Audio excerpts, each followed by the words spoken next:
What's up, YouTube? It's Joel. We've got your fourth stimulus check update. Big things are happening and the Democrats are not happy. And if you're looking for a fourth stimulus check, things just got better looking for you.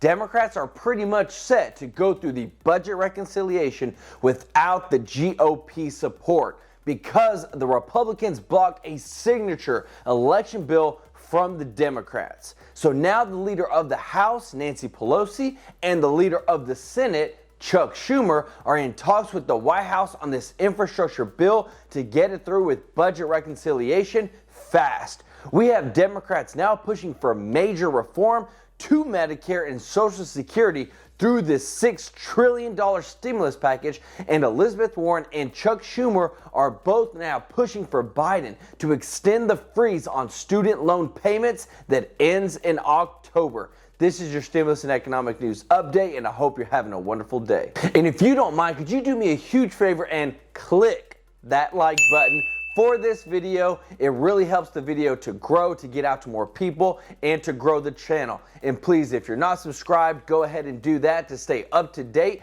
on all stimulus and economic news that affects you and learn how to build some wealth.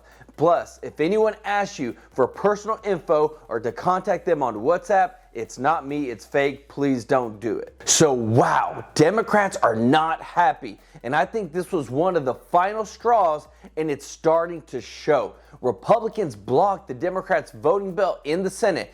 I mean, they were even able to get Senator Joe Manchin on board, but it still wasn't enough. Right now, Democratic senators have pitched their legislation as a necessary counter to state-level efforts to restrict voting access.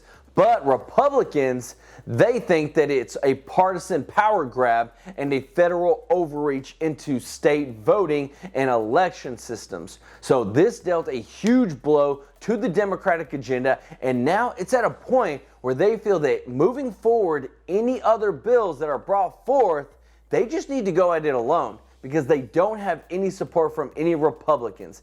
This is something that has got the leader of the Senate, Chuck Schumer, and the leader of the House, Nancy Pelosi, getting together with the White House to make their list come to life of what they want to get done through the budget reconciliation through those $6 trillion stimulus bills. So Nancy Pelosi and Chuck Schumer are meeting with the White House officials on President Biden's huge $1 trillion infrastructure plan as the Republicans continue to try to find and come up with a bipartisan deal, but they're not really gaining much traction. So we have the Democratic congressional leaders who are moving forward with this larger package to address Biden's big goals that he's calling related to infrastructure, climate change, and human infrastructure in terms of like childcare, education, and healthcare.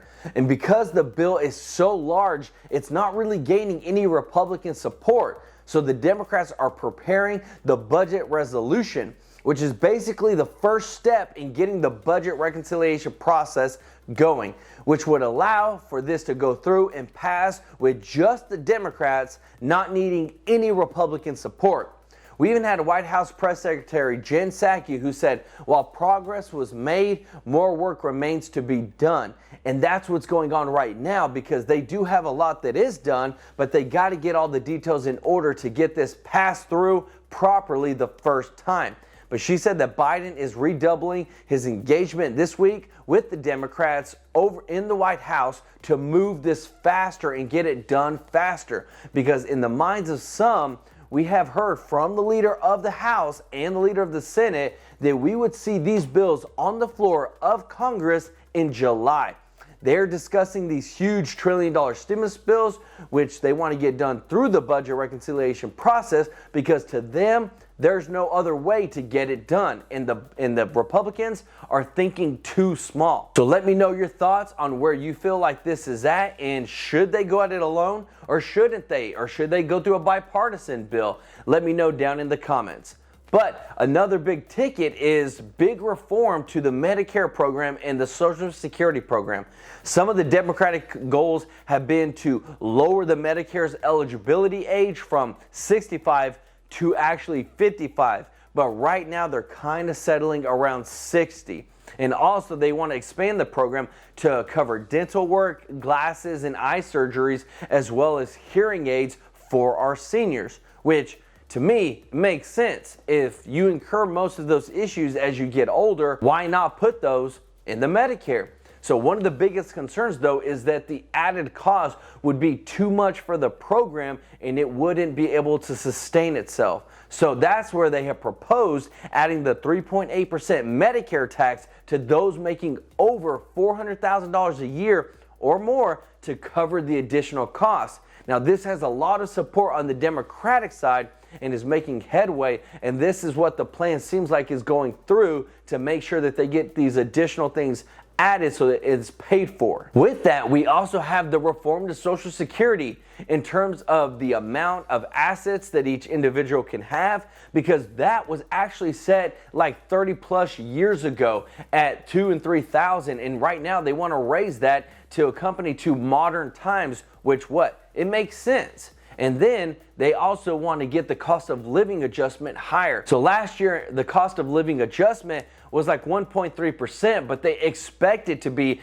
5.3% this next year in 2022, which would be the largest increase in a decade, which is awesome.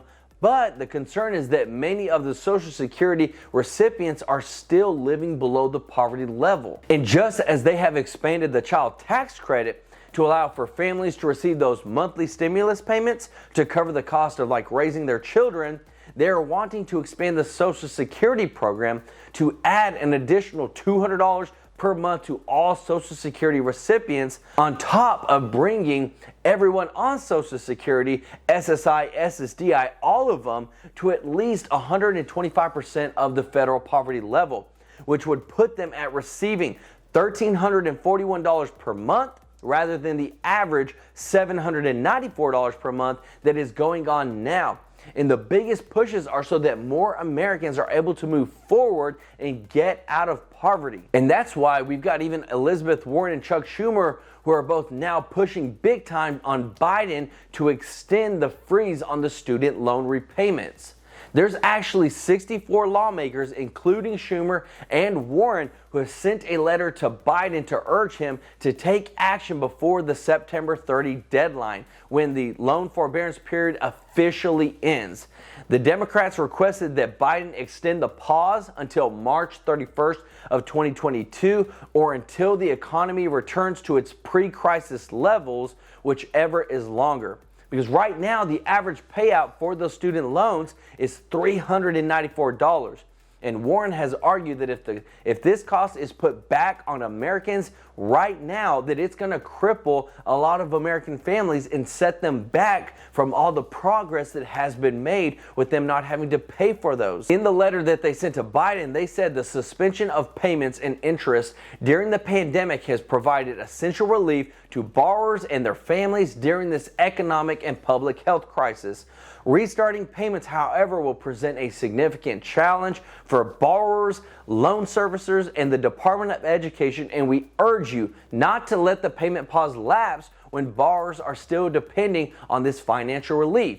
So you got about 41 million Americans who are benefiting from the federal government's pause of student loan payments, which began in March 2020 and was twice extended.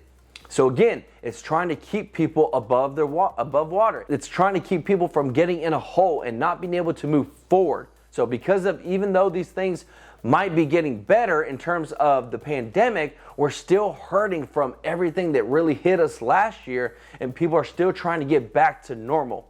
And that leads us to the forced stimulus check, because we have this huge bill that was just blocked by the Republicans. And because of that, the Democrats have got more fuel towards going at it alone on these new stimulus bills without the Republicans. And because of that, they can do the budget reconciliation and get these huge bills passed. They would include a forced stimulus check, according to top key Democrats like Bernie Sanders, who said that these infrastructure packages, the American Families Plans, they want to put a forced stimulus check in. If things were going to go bipartisan, then we probably wouldn't have see a forced stimulus check by now. But it's more evident than ever that Democrats will go at it alone. And so what can we expect to see in the month of July is these new stimulus packages coming forward and the stimulus checks tied to them, which would be a one-time stimulus check of $2,000 per adult and $1,000 per child. Now the stage has been set. People have taken their sides.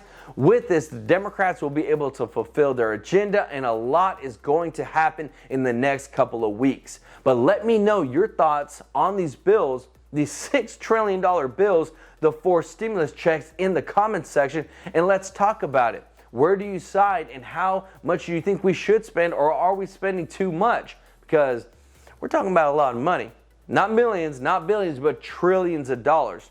But remember, this is true life investing, and we are working towards building wealth and financial freedom for ourselves to affect those around us. And so that takes time. It takes consistency.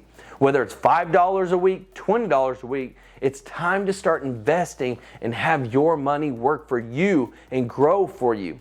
And you can start by getting 2 free stocks with Webull worth up to $1,850, and sign up with Robinhood too. They give you 2 free stocks as well worth up to $500. And if you're asking me, well, Joel, I don't know what to put it in. If I get these free stocks or if I start investing, what do I do? Well, those links to those platforms are down in the description. You click on those, you sign up, you get your free stocks, you start investing. I personally invest into the S&P 500 solely. This is an index with 500 companies that all make up the index. It's a small percentage of each one of them. And what it does is that if one company goes down, well, guess what? You still got 499 that could be doing good. So it balances your money out, but it also gives you security because you're not just dealing with one company, you're dealing with 500. So it's very, very unlikely that 500 companies would go down altogether. So that's why it's safer, but they've been doing amazing. Over the past decade, they've had over a 13% return each and every year. So this is amazing. On average, they've done really, really well. So if you like to do the same, reach financial freedom and start growing your money, that's what I recommend. I don't have a degree in this, but I do know that that's what I do now, and it's doing very, very well. And I want you to win with your finances too as well. So if you have any questions, put them down in the comment section, but don't forget to subscribe, like this video, and hit that notification bell to stay up to date on all stimulus and economic news that affects you, and learn how to build some wealth. This is Joel with True Life Investing. Until next time, peace out.